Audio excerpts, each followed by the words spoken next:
Evening ஸ்நாக்ஸுக்காக ஈஸியான ஒரு பன்னீர் sandwich ஈஸியாக பண்ணிடலாம். வித்தின் ஒரு 2 மினிட்ஸில் பண்ணிடலாம். ஸ்டார்ட் பண்ணிடலாம். இப்போது சாஸ் போட்டுக்கலாம்.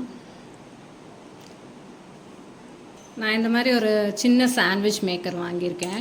ஸோ வீட்டில் டக்குன்னு நம்ம செய்கிறக்காக. இது அமேசான் எல்லாத்துலேயுமே உங்களுக்கு இப்போ கிடைக்கிது. இது டைரெக்டாக வந்துட்டு நம்ம அடுப்பில் வச்சுக்கலாம்.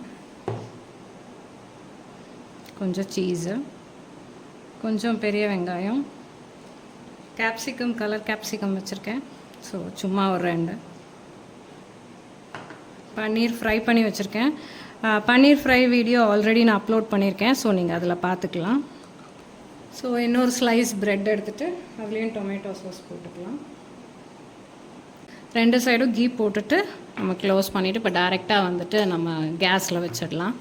இப்போ நம்ம இந்த மாதிரி 2 சைடு நம்ம டோஸ்ட் பண்ணிடலாம். சாண்ட்விச் ஆயிடுச்சு. நல்லா க்ரில்லாக இருக்குது நம்மளுக்கு. சாண்ட்விச் உங்களுக்கு ரெடி ஆகிடுச்சு. பன்னீர் சாண்ட்விச்.